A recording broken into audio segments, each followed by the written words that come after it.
Jimmy, how are you? Peachy and Scott Grayson with you. What's going on? Hey, guys. How are you? Not too bad. I guess the topic of conversation last week was Shady McCoy and a little bit of DeMarco Murray. This week, I guess it's a bit of Sam Bradford here and some of his comments from yesterday.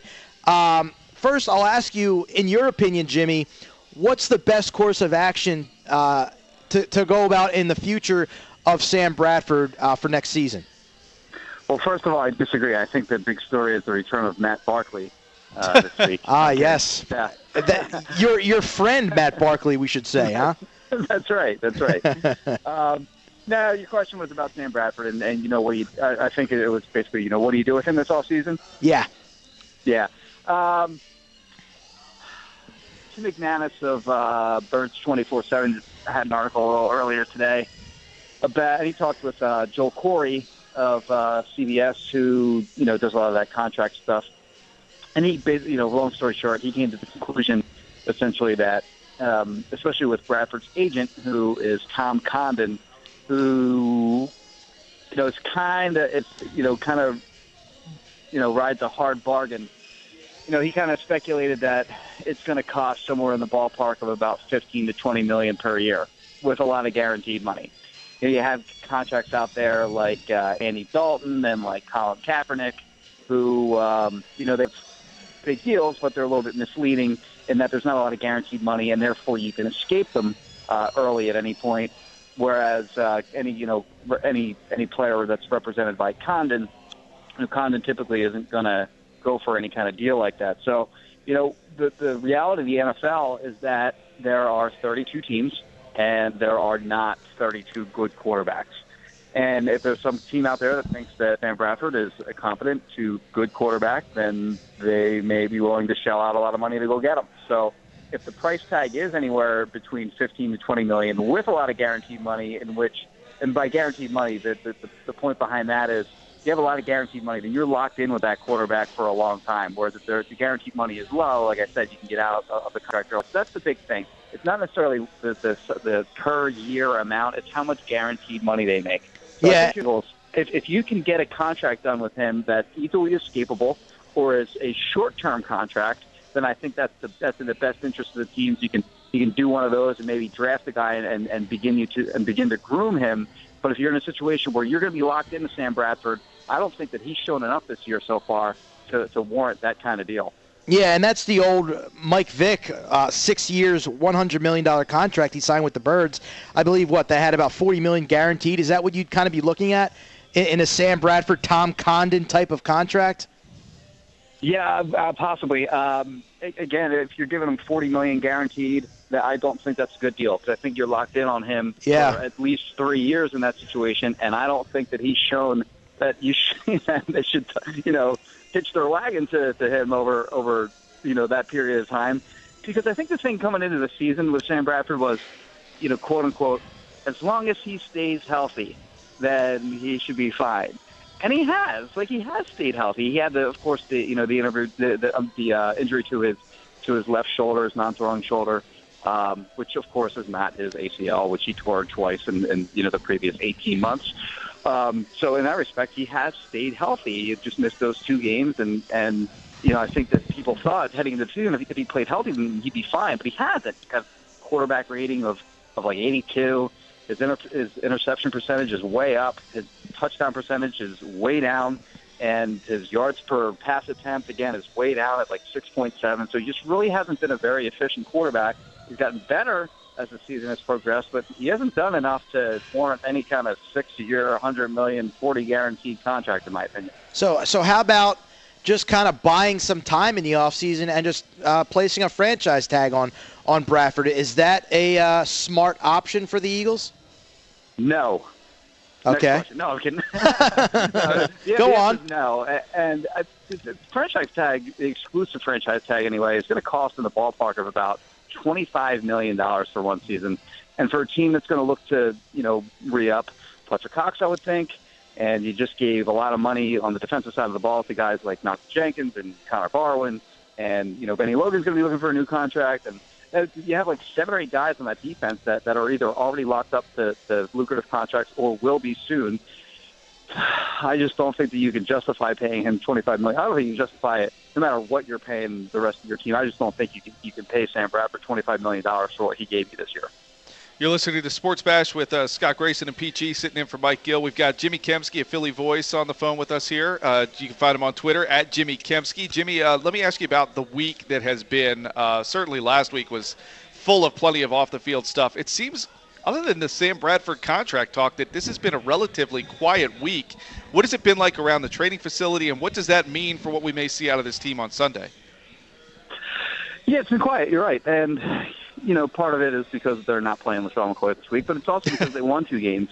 I mean, you look at the 3 weeks prior to their wins over the Patriots and the Bills, and we were talking about, what's going to happen with Chip Kelly in the offseason, and, where's this team going to finish? Like, what's their draft? Where are they going to be in the draft order? And nobody was thinking, that they were going to games. At least I wasn't in New England at Gillette Stadium, and then this week against Buffalo.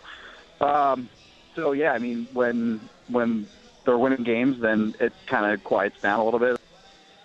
I think that's a good thing. Whenever it's quiet, that's certainly a good thing for the team. Let me ask you about DeMarco Murray, because he has sort of was one of the guys making a little bit of noise last week with his first-class meeting with Jeffrey Lurie.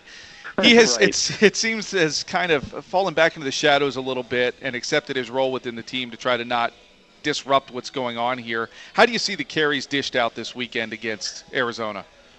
I think it'll be similar to what it was this past week, where I don't have the numbers in front of me, but it was all fairly even, where Ryan Matthews started. He got the most carries, I believe, then Murray, then Sproles, and they were all kind of close to around 10 carries each. And I think you're going to see the same thing, where they kind of distribute the load a little bit and, kind of try to get everyone involved. Maybe see a little bit more from Matthews this week, because he was coming off both concussion and a groin injury last week. So I think there may have been maybe a mindset that they wanted to ease him back in. Maybe he sees a little bit higher workload than he did a week ago. But, again, I think they still kind of try to get all 3 guys involved.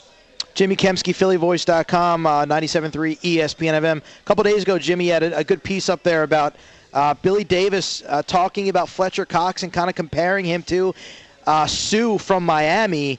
Cox has been on point the last couple of days. I mean, last couple of games, he was a monster against New England and then again against Buffalo. And I guess this season, nationally known, this is kind of a coming out season for Fletcher Cox. Yeah, I think people are starting to take notice of what he can do. And you mentioned the Patriots and Bills games. The Patriots game in particular is basically what Fletcher Cox has been. He has, no stats in that game. He has 3 tackles, no sacks, no forced fumbles, no fumble recoveries, nothing across the board. 3 tackles. That's what his stat sheet says. And you look at how disruptive he was in that game, and you can see that he was the best player on the field that day. I mean, Tom Brady's obviously the best player on the field, but he was the best player on the field that day. And then you look at Buffalo this past week.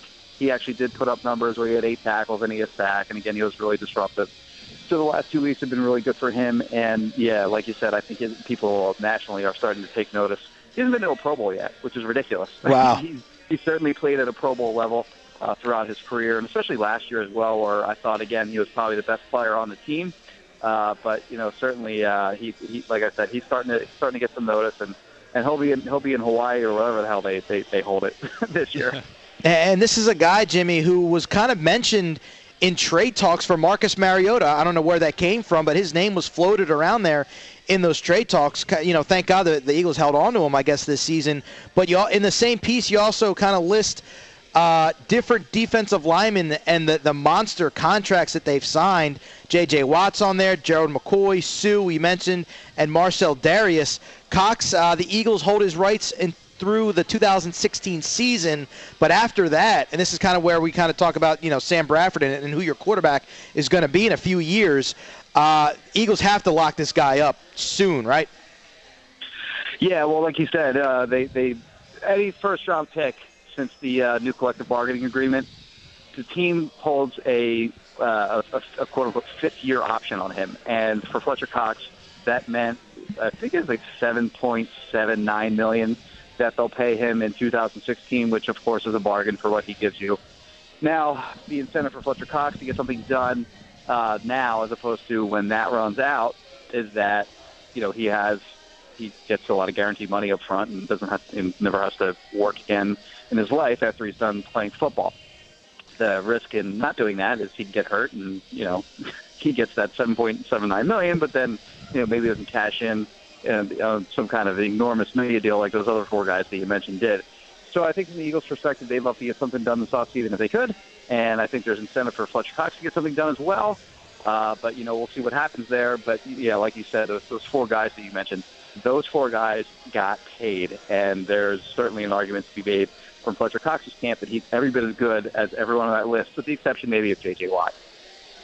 Jimmy Kempski at PhillyVoice.com here with us. Jimmy, as you look ahead to this game on Sunday, we all know that the Arizona Cardinals are the number one blitzing team in the league, so it seems like Sam Bradford could be under some pressure this week. I know you need the running game to kind of perform to help keep that blitz a little bit off, but as I look at this game, it certainly looks to me like there's an opportunity here for, if the Eagles are to win, it's because Sam Bradford did some good things. How do you see this playing out on Sunday for Bradford individually, and is this a game where maybe he kind of takes that next step forward? Yeah, there's some weird stats on Sam Bradford and the blitz. He has a really low completion percentage against the blitz. I think I saw somewhere it's under 50%. It was in the 40s somewhere, which is just bad, frankly. But however, I've seen other metrics that say he has he's a very efficient quarterback, and I don't know exactly by what measure, but when he faces quote unquote pressure, now pressure doesn't exactly equate to blitz, but certainly when you're getting blitzed, then the theory is you're going to be under heavy pressure. So kind of like two different those two stats kind of contradict each other there. So, yeah, I don't know. I think when you're expecting a team to blitz and the Cardinals blitz on roughly half their snaps on defense, when you're expecting that to come, then, the game plan I think most people have against the Cardinals is to get the ball out quickly.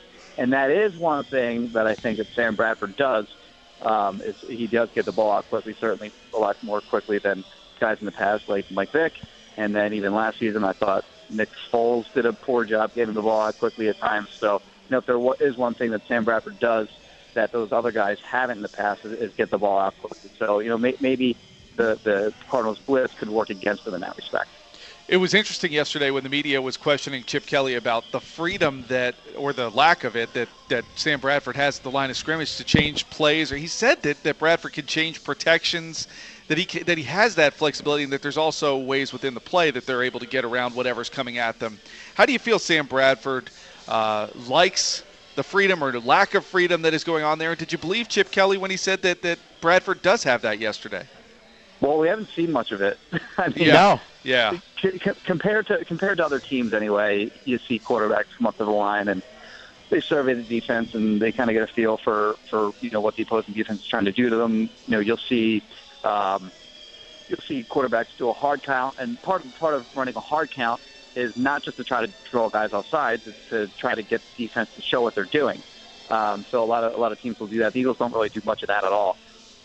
So when a quarterback does that hard count, and the defense kind of shows their hand, that's when you'll see them kind of check to either a run or if they're in a run to a pass, or that's when you see them make line adjustments at the line of scrimmage. You don't really see the Eagles do any of that at all, and especially when they get into that tempo.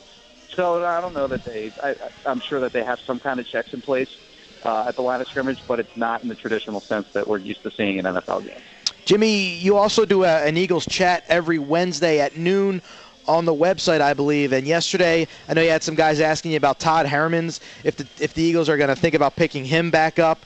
All jokes aside, what was the common sentiment in that chat room this week about this game, and really when you compare it to weeks 16 and 17? Obviously, this game has the least importance of the remaining three, but what's been the common attitude towards the team in that chat room this week?